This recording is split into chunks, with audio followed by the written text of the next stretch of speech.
کل اس عورت سے میرا نکاح ہوا، مگر جب اس عورت کے پاس میں گیا تو اس کے چہرے سے مجھ کو نفرت ہو گئی،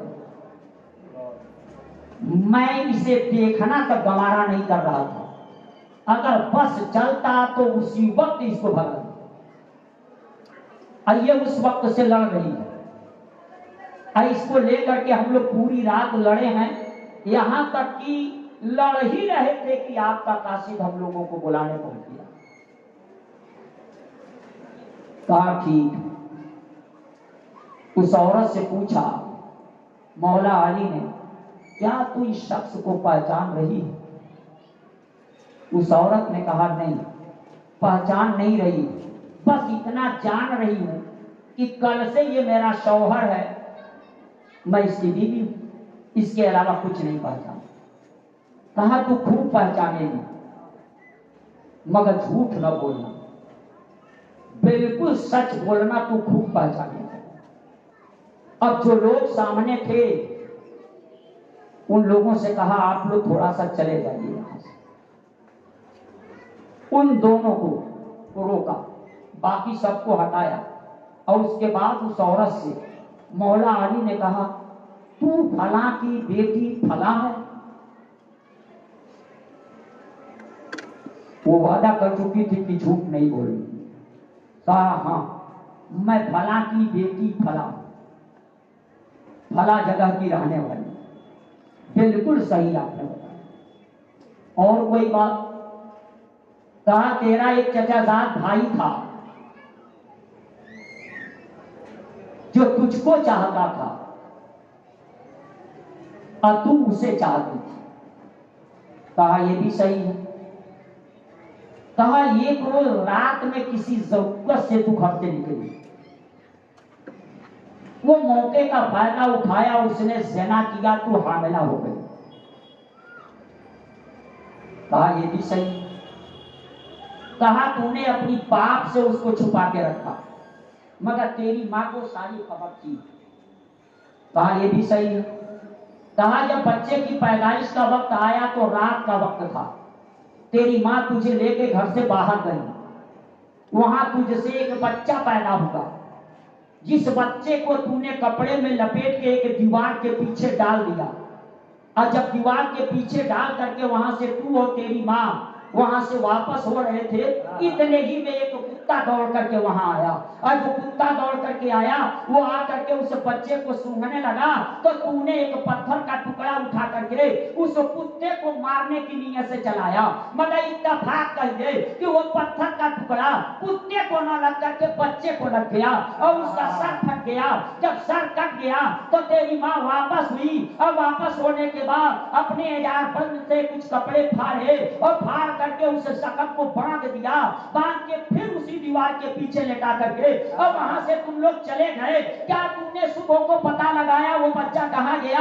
اس بچے کو تو نے نہیں پتا لگایا، مگر فلاں قبیلے کے لوگ آئے، وہ اس کو اٹھا کے لے گئے، اس بچے کی پرورش کیا، وہ بچہ جوان ہوا، آج تجارت کی غرض سے کوفہ کی دھرتی پر آیا، وہ تجارت کرنے آیا، ارے نکاح ہو گیا، مگر تو نہیں پہچان رہی ہے۔ اس مرد سے کہا تو اپنے سر سے کپڑا ہٹا، جب اپنی پگڑی کھولا اور سر سے کپڑا ہٹایا تو نشان کو دکھلایا، دیکھ تو اس کتے کو پتھر ماری تھی، مگر کتے کو نہ لگ کر کے بچے کو لگا تھا، یہ وہی بچہ ہے۔ ارے اللہ کا کرم ہے کہ اس کو حرام سے بچا لیا ہے رب کائنات نے، زناکاری سے بچایا، حرام کام سے بچایا، حرام کاری سے اس کو بچایا۔ یہ تیرا شوہر نہیں، یہ تیرا بیٹا ہے، اور تو اس کی بیوی نہیں، تو اس کی ماں ہے، اس کو پکڑ اور اپنے ساتھ لے کر کے جا، یہ تیرا بیٹا ہے، یہ تیرا شوہر کیسے ہوگا؟ اللہ کا کرم ہے کہ رات میں تم لوگ لڑتے رہ گئے، حرام کاری سے یہ بچ۔ اللہ اکبر، یا رسول اللہ، یا علی یا علی، یا یا حسین حسین، یا یا حسین، حسین، یا حسین، یا حسین، یا معین۔ حضرات اب آپ لوگ جان لیجیے، اب ہمیں کہنا نہ پڑے، آپ کتنے مقدر والے ہو، جس علی اور حسین کے ذکر کی محفل میں بیٹھے ہو، جس علی کو یہ سب پتا ہے، ہمارا ایمان کہتا ہے، اس علی کو یہ بھی پتا ہے کہ جنت کی دھرتی پر کون کون میرے دیوانے اپنے وقت کو قربان کر کے اس ذکر کی محفل میں بیٹھے. واہ واہ واہ واہ واہ. یہ میرا ایمان کہہ رہا ہے. مولا علی نے جب اتنا بتایا تو اس عورت نے کہا بات تو سب صحیح ہے مگر اس بات کو میرے اور میری ماں کے علاوہ تیسرا کوئی نہیں جانتا. آپ کو اس کی خبر کیسے ہوئی؟ واہ واہ واہ. تو علی مرتضیٰ نے کہا یہ نہ پوچھو ہم کو خبر کیسے ہوئی. واہ واہ واہ. من کانا للہ کان اللہ لہو. جو اللہ کا ہو جاتا ہے اللہ اس کا ہو جاتا ہے اور جب اللہ اس کا ہو جاتا ہے تو اللہ کی نور جلال سے دیکھا کرتا ہے اور اس ساری باتوں کو سمجھ لیا کرتا ہے. تو جانتی تھی تیری ماں جانتی تھی مگر علی مرتضیٰ کو اس کی خبر ہو گئی. سبحان اللہ سبحان اللہ. تو جب علی مرتضیٰ کو اس کی خبر ہو جائے تو علی مرتضیٰ کو اس کی خبر نہیں کہ جگدل پور میں حسنین کریمین کے دیوانے ہیں جو ہر سال شہدائے کربلا کے ذکر کی محفل کو رچاتے ہیں اپنی گاڑی کمائی بھی قربان کرتے ہیں اپنا قیمتی وقت بھی قربان کرتے ہیں اور بیٹھ کر کے ذکر شہدائے کربلا سنتے ہیں اور محسوس ہوتے ہیں. مقدر والے ہو اگر علی مرتضیٰ نے قبول کر لیا اور رسول گرامی وقار صلی اللہ علیہ وسلم نے قبول کر لیا تو یہی کرنا ہو سکتا ہے ہماری اور آپ کی نجات کا ذریعہ بن جائے. یہی ہماری اور آپ کی نجات کا سبب بن جائے. بڑے اچھے لوگ ہیں آپ لوگوں نے سنا دیکھیے ہماری گھڑی وہ ٹائم بجا دی جس ٹائم پہ ہم کو ختم کرنا تھا. طوفان نوح لانے سے اے آنکھ فائدہ 2 اشک ہی بہت ہیں اگر کچھ اثر کریں. 2 اشک ہی بہت ہیں اگر کچھ اثر کریں. وآخر دعوانا ان الحمدللہ رب العالمین استغفر اللہ ربی من کل ذنب واتوب علیہ. السلام.